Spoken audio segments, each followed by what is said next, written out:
Hey everyone, Sheldon here, Field Application Engineer over at BenQ.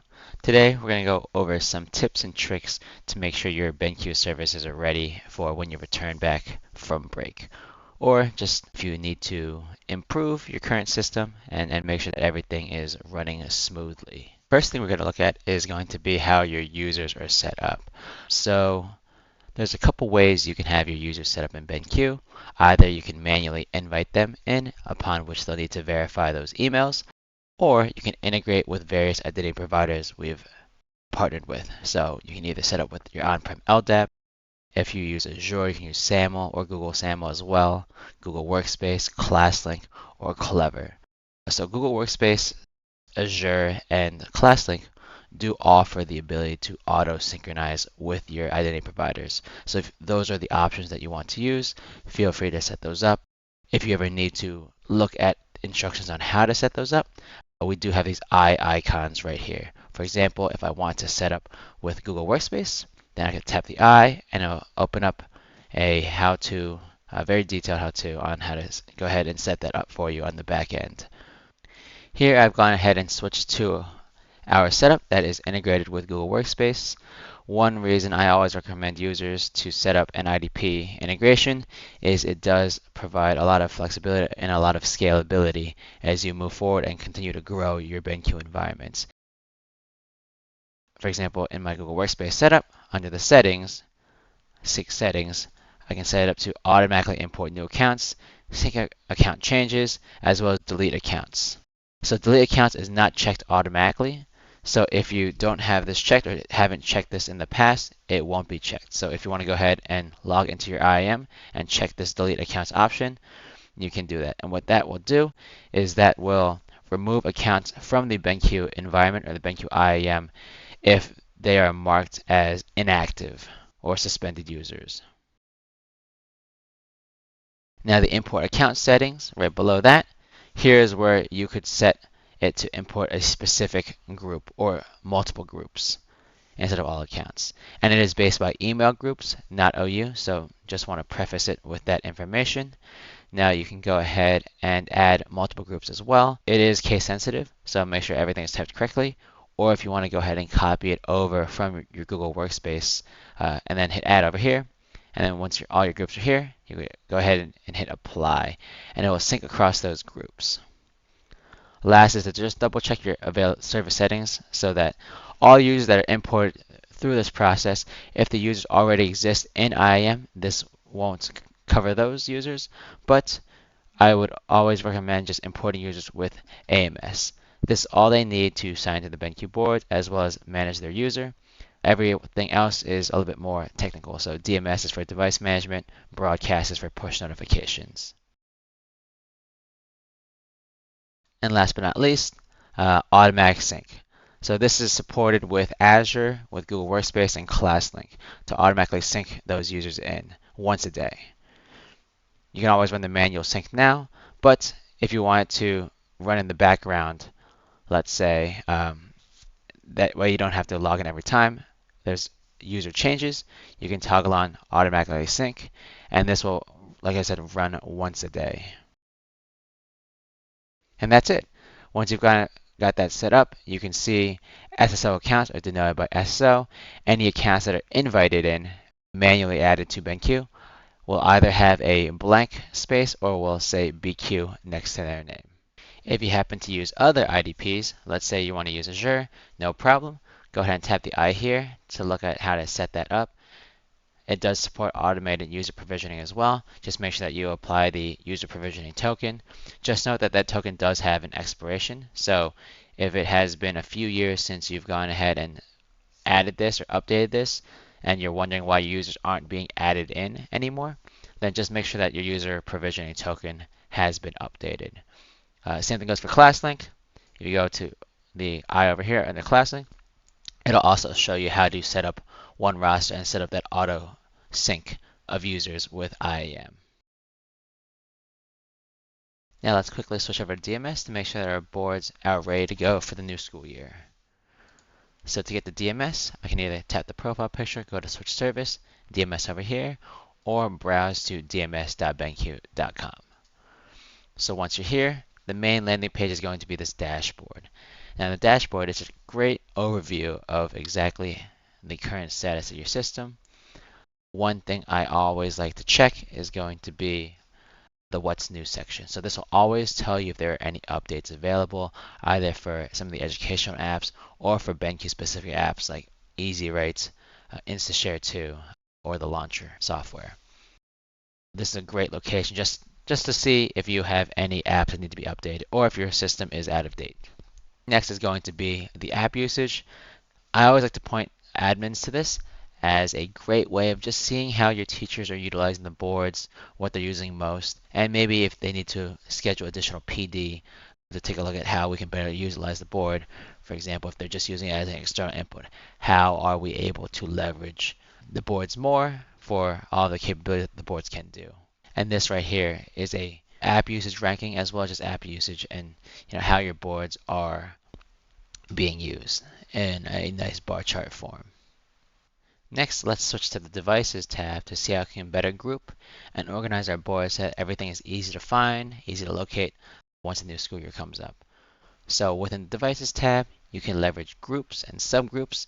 If I always see schools kind of use this for the buildings, and then leverage tags for even more granular sorting. So for example, if you want to create a specific tag, I hit the drop down over here, go to Edit, New Tag.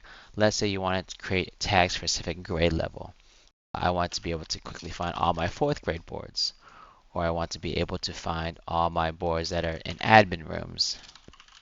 I can create tags for this, and then once I've created those tags, I can go ahead and select all the boards that I have, and then add tag.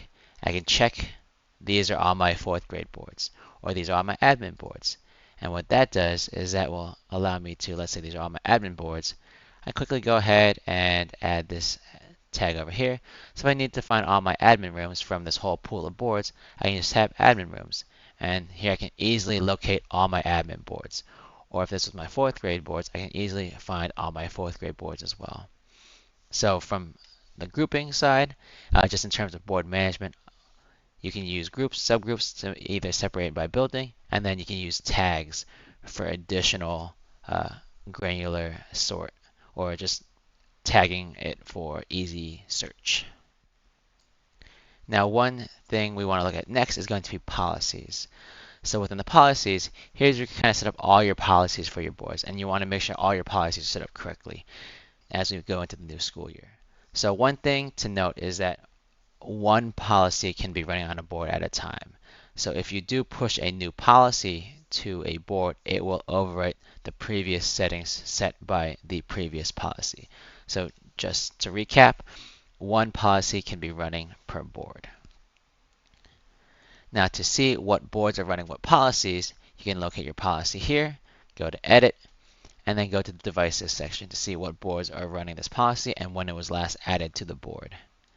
You can also do it from the Devices tab if you are over here, and you can add the policy column as well as the model column just so you know what model it is. And you can see what policy all your boards are running. If you need to sort by policy, you can do that as well. Or you can leverage the tags that we discussed earlier. Now, if you haven't set up any policies, I highly recommend to set up some policies just to push out blanket settings to your boards. Or if you just want to be able to push out certain settings to certain boards, policies is great for that. So let's go ahead and create a new policy over here. We'll call this one webinar. Now, what can I set up from policies? Well, you're able to remotely control BenQ AMS settings from policies. So if you do need to change that local admin password on all your BenQ boards, you can set that here. It will always pre-fill to admin. But if you need to change it to another password, let's say I want to just set it to password, I can do here. So what that does is that will change the local admin password on all my boards once I deploy this policy out to password. Now I can also do a couple things from here. I can go ahead and turn on authentication mode. So this is for all boards, not just EDLA boards. You can see it's delineated by EDLA boards and not EDLA boards. Authentication mode is preventing the board from being utilized at all unless someone logs in. So this will disable the input ports as well as disable the activities that can be done outside of the boards. So for example, on the O3 and older, you have the connections button as well as the whiteboard button. Those will be removed from the home login screen, and you'll only have the login button. On the E delay boards, this will remove that guest login from the login screen.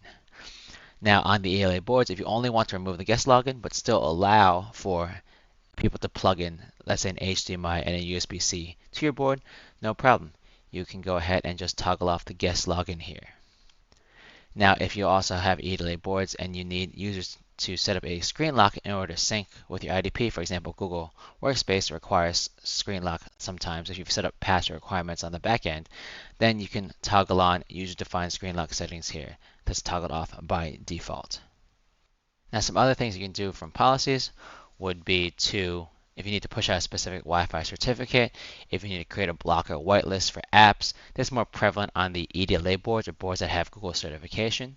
You can disable apps from here. You can also push out, add Wi-Fi, forget Wi-Fi. Let's say you made some network changes over break and you need to account for those. You can do that here. The update section, this will just make sure all your BenQ apps are updated. This is just for BenQ apps specifically. And then last but not least, InstaShare 2. If you use InstaShare 2, within your policy, always make sure you have this added here, and I'll show you why. So if you have an O2, O3, or older board, make sure to add InstaShare 2. If you're using an O4 or newer board, you'll have InstaShare 2 EDLA. So there's InstaShare 2 for the O3 and older, and InstaShare 2 EDLA for O4 and newer, or boards that have Google certification. So once you add it here, you can actually make some changes to the InstaShare 2 settings app. So I always like to point people towards confirm before devices share content and making sure this is on. This will prevent anyone from being able to cast to the board at any time, anywhere. Just make sure that this is on. Now you can set it manually at the board, but with policies, you can deploy this out to all your boards. And if you need to add a connection password, you can do that as well. Now you can also adjust the native casting supported. So by default, AirPlay, Chromecast, and Miracast are enabled. If you want to disable those moving forward, you can do that as well, or you can also enable webcasting. Now once you've got your policies set up, if you need to deploy it, just go ahead and hit the deploy section. If you just want to save and update this policy, you can as well. If you ever want to modify your policy, just go ahead and hit the duplicate, and then I would work off the duplication policy and then pushing it to a test board rather than updating an existing one and updating all your boards at once.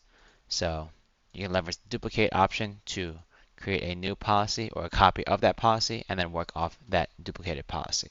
We want to make sure that our boards are updated to the latest apps, BenQ apps, as well as the latest firmware. To do that, you can do that from the apps section and just ensuring that your apps are up to date. Any app that has a new version would have a little new version banner. Some of the apps that you want to check would be the BenQ Launcher app, account settings, AMS files, Easy Write and Easy Tools, DMS client for sure, as well as InstaShare 2 and InstaShare 2 EDLA depending on which board model you have. Now, to check to see if your apps or your boards are running the latest version of the app, you can go to View Devices, and then you actually run the update from here. So the latest version is 1.813 or 1.813 for the InstaShare 2 ELA, and you can see all my boards are running older app version. If I want to update it, I can just tap all of them and hit the Update Now. Now this will only run the apps when the boards come online. And then for the firmware section will always show you the latest firmware version for the specific board model that you have. So for example, my RP7504, the latest firmware is this one right here, and I can look at the update or schedule update to see how many boards need to be updated. So it looks like I have 3 boards that need to be updated, and I can go ahead and push out or work off that information.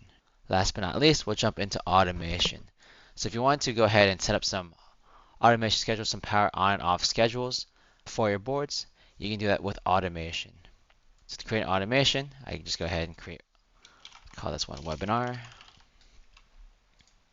Then I can do a couple of things from here. I can set different triggers based on time, storage threshold, Wi-Fi connectivity, if my board's powered on or off, or whether or not an app is opened. I can create this. Let's say I want to create a power on schedule for all my boards that I haven't set up yet. Go ahead and apply. hit next, and then choose what I want to do. So I can have some system settings like power on, power off. I can do some maintenance like free up space, clear app data. I can even launch websites, launch apps, as well as set default settings if my board powers on. So I'm creating a power on schedule. And then here I can choose to publish it to all devices, to just some groups, or those tags that we discussed earlier. You can set it by tags as well. And then once you go ahead and publish it, same thing with policies. If you go to the edit of this automation, you can see how many devices are running this automation. So for example, let's try to find one that has one. BenQ Office Displays. You can see that this board is running this policy. This one right here, and this one does have one device. So Plano Office is running this automation. And you can have multiple automations running per board, but just to recap, you can only have one policy running per board. And that's about it. Hopefully you found this helpful on some of the things that you can do to improve your BenQ setup. Just to recap, you can organize or use the device tab to organize your boards in a more easily digestible manner. Leverage policies to push out blanket settings to all your boards or some boards or groups of boards. You can leverage the apps and firmwares tab to make sure your boards are running the latest apps and firmware versions, and then automations to make sure that they have some automations that may power on, power off the boards. Maybe you need to launch websites, or you just want to set default settings for your boards when they power on, like the volume is too loud, so you can set the volume at 25, or if the brightness is too bright, you can lower the brightness as well. And once again, my name is Sheldon, Field Application Engineer at BenQ, and thanks for watching.